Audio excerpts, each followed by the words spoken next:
매일 성경 묵상을 돕는 해설 가이드입니다. 안녕하세요. 묵상 코치입니다.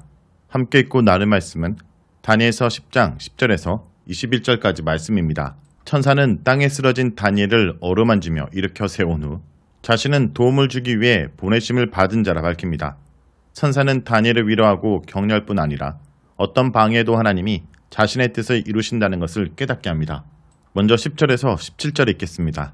한 손이 있어 나를 어루만지기로 내가 떨었더니 그가 내 무릎과 손바닥이 땅에 닿게 일으키고 내게 이르되 큰 은총을 받은 사람 다니엘아 내가 내게 이르는 말을 깨닫고 일어서라. 내가 내게 보내심을 받았느니라 하더라. 그가 내게 이 말을 한 후에 내가 떨며 일어서니 그가 내게 이르되 다니엘아 두려워하지 말라. 내가 깨닫으려 하여 하나님의 앞에 스스로 겸비하게 하기로 결심하던 첫날부터 내 말에 응답받았으므로 내가 내 말로 말미암아 왔느니라.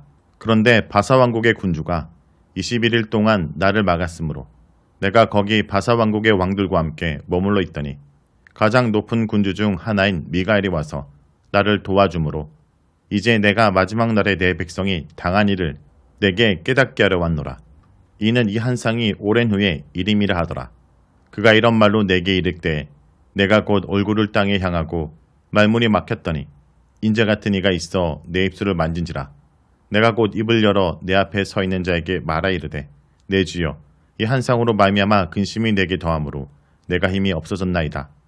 내 몸에 힘이 없어졌고 호흡이 남지 아니하사오니 내 주의 이 종이 어찌 능히 내 주와 더불어 말씀할 수 있으리까 하니 10절에서 11절은 하나님이 보내시니까 다니엘을 일으켜 세우는 내용입니다. 자신이 본 한상으로 인해 다니엘이 죽은 자처럼 되어 깊은 잠에 빠졌습니다. 그럴 때 한 손이 다가와 다니엘을 건드렸고 계속해서 그 손은 다니엘을 흔들어 땅에 무릎 꿇은 상태가 되게끔 일으켰습니다. 이 존재가 누구인지 본문은 명확하게 이야기하지 않습니다. 8장에서 다니엘이 보았던 한상을 풀어주기 위해 가브리엘이 등장했습니다. 그리고 9장에서 다니엘의 금식 기도 후에 나타나서 70일의 의미를 풀이한 이도 가브리엘이었습니다. 가브리엘이 풀이한 내용은 모두 훗날에 일어날 재앙과 때에 관한 것이었기에 7장 처음에 다니엘이 한상 중에 본 존재 역시 가브리엘로 보는 것이 자연스러울 것입니다. 더 중요한 사실은 하나님께서 어떤 천상의 존재를 다니엘에게 보내셨다는 사실입니다. 하나님께서는 다니엘을 홀로 두지 않으셨고 그의 백성 역시 홀로 두지 않으셨습니다. 하나님은 천상의 존재들을 보내셔서 다니엘과 그의 백성을 돌보시며 인도하십니다. 다니엘에게 등장한 이는 다니엘을 향해 큰 은총을 받은 사람이라 부릅니다. 이 표현은 이미 9장 23절에서도 가브리엘이 다니엘을 향해 부른 말로 쓰였습니다. 또한 10장 3절에서는 좋은 떡을 가리키는 말로도 쓰였습니다. 이 표현의 기본적인 의미는 보석이라 할 수 있다는 점에서 다니엘의 말로 보석같이 소중하고 값진 존재임을 이 구절에 이야기하고 있습니다. 스스로 좋은 떡을 상가며 하나님께 부르짖은 다니엘은 하나님의 보내신 이에게 보석 같은 존재로 불리게 됩니다. 가브리엘은 다니엘을 향해 깨닫고 일어서라 이야기합니다. 다니엘에게 필요한 것은 두 가지입니다. 먼저 그는 가브리엘을 통해 일러주시는 말을 깨닫고 이해해야 합니다. 하나님 말씀은 그저 주어지는 것이 아니라 깨달아야 하는 것입니다. 그 말씀을 붙잡고 살아간다는 것은 무턱대고 믿고 사는 것이 아니라 그 의미가 무엇인지 우리가 살아가는 시대에 어떻게 해당되며 적용될 수 있는 것인지 이해하고 깨달아야 합니다. 일어서다 라는 히브리 표현을 직역하면 그의 자리에 서다가 됩니다. 내가 서야 할 자리, 우리가 서야 할 자리에 서야 합니다. 12절은 다니엘의 겸비함을 보신 하나님에 대한 내용입니다. 가브리엘로 여겨지는 존재는 다니엘을 향해 두려워 말라라고 이야기합니다. 다니엘에게 그가 나타났다는 것은 하나님께서 그의 간구를 들으셨고 그에게 응답하신 것을 의미하기 때문입니다. 12절에서 내 하나님이라는 표현을 볼 수 있습니다. 10장 전체에서 유일하게 한 번만 나오지만 이 하나님이야말로 특별한 영적 존재를 다니엘에게 보내시고 이 모든 것을 주관하고 이끌어 가시는 분입니다. 하나님께서 다니엘의 기도와 말을 들으시고 아십니다. 하나님께서는 다니엘의 스스로 겸비함에 대해 응답하십니다. 다니엘은 하나님의 뜻을 알고자 하였고 이를 알 수 있는 것은 자신의 힘과 지혜가 아니기에 하나님 앞에서 스스로 낮추었습니다. 좋은 떡을 삼가고 고기와 포도주를 먹지 않으며 탄식하고 부르짖었습니다. 하나님께서는 그가 자신을 낮췄던 첫날부터 그에게 응답하셨습니다. 다니엘의 행동이 아니라 하나님을 향한 그의 간구, 하나님만이 진리의 근원이심을 믿고 하나님을 의지하는 그의 믿음, 그것이 하나님으로 하여금 다니엘에게 응답하시게 한 것입니다. 13절은 군주들의 대결입니다. 다니엘의 겸비함이 시작되는 순간에 이미 하나님께서는 응답하시고 가브리엘을 다니엘에게 보내셨지만 그는 다니엘의 기도가 끝나는 3주 동안 다니엘에게 다다르지 못했습니다. 이것은 페르시아를 지키는 군주가 막아섰기 때문이라고 13절이 이야기합니다. 가브리엘이 다니엘에게 올 수 있었던 것은 가장 높은 군주들 중 하나인 미가엘의 도움 덕분입니다. 미가엘은 하나님과 같은 자가 어디 있는가 라는 뜻의 이름이며 성경에 여러 번 등장하는 천사입니다. 다니엘서 10장 21절, 12장 1절, 유다서 1장 9절, 계시록 12장 7절에 등장합니다. 유다서 1장 6절은 그를 천사장이라 부릅니다. 미가엘은 이스라엘을 담당한 천사였습니다. 그는 대단한 능력을 지녔으며 이스라엘 백성을 보호하는 역할을 맡았습니다. 이렇게 다니엘서의 가르침은 확실합니다.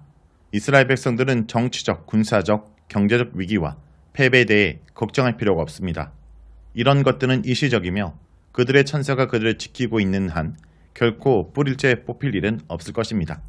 그리고 머지않아 도래할 회복도 기대할 수 있습니다. 왜냐하면 다니엘서에서 하늘 영역에서 이스라엘은 하나님이 보내신 존재들에 의해 보호되고 있는 것을 보여주고 있기 때문입니다. 비록 이 땅에서 현실은 지극히 암담하여 다니엘이 고통스럽게 기도하고 있지만 이 땅의 싸움의 최종적 결판은 하늘에서 이루어집니다. 그러므로 염려 말아야 합니다. 다니엘서는 그들을 돕는 이가 참 강하다는 것을 전하고 있습니다. 그런 점에서 다니엘서는 도무지 희망을 찾아볼 수 없는 시대에 희망하며 꿈꾸며 살아가는 것을 가르치고 있다 볼 수 있습니다. 현실을 볼 때는 사로잡힌 자의 후손 베드사살이라는 이방 이름을 써야 하는 존재에 불과하고 도무지 앞을 기약할 수 없지만 이미 하늘 영역에서 하나님이 보내신 이가 그들을 위해 싸우고 있으며 천사들의 우두머리 중 하나인 미가엘 역시 그들을 위해 싸우고 있습니다. 그러니 이 싸움은 반드시 승리할 것이며 이스라엘을 가로막는 페르시아와 그 다음에 오는 어떤 나라들도 그로부터 하나님께서 그 백성을 건지실 것입니다. 현실을 살아가지만 하늘을 바라보고 깨닫는 것은 궁극적으로 현실을 버텨내게 하고 현실 속에서 보이지 않는 하나님의 역사와 행하심을 굳게 붙들게 합니다. 18절에서 21절에 읽겠습니다.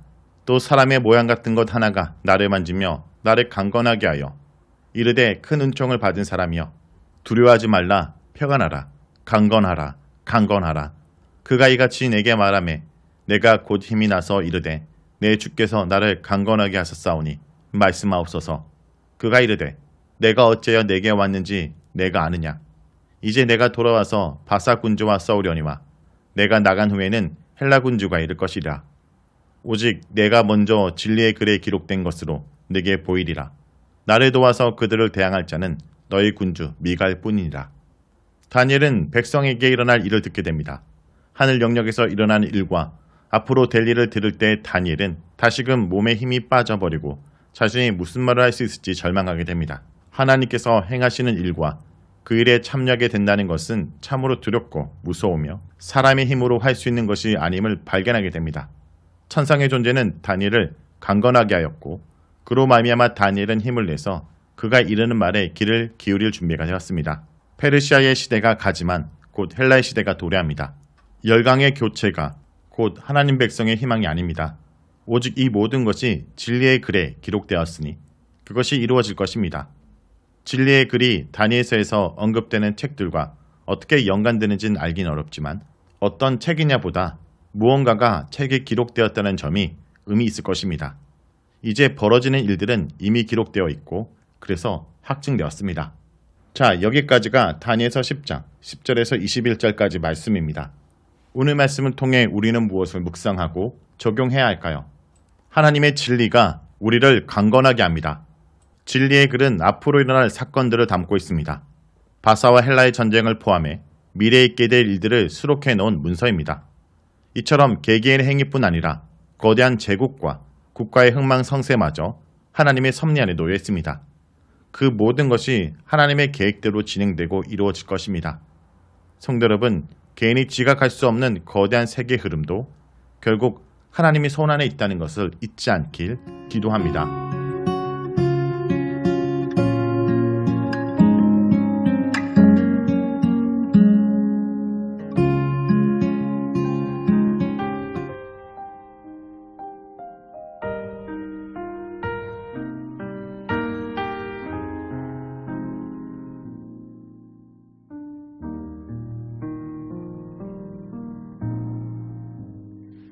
속에 주어진 많은 일들이 너를 힘들게 하여도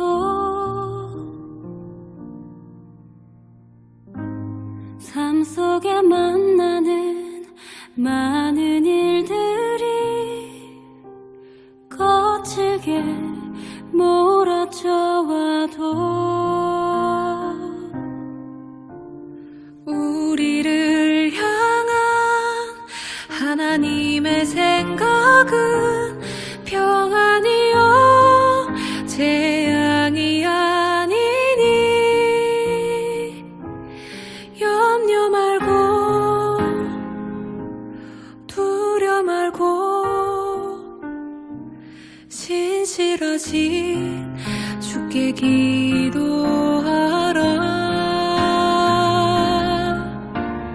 우리를 향한 하나님의 생각은 미래와 희망을 주시니 낙심 말고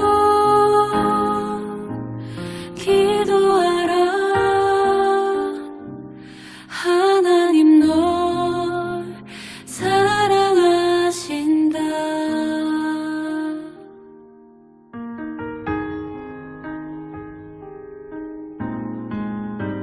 삶 속에 주어진 많은 일들이 너를 힘들게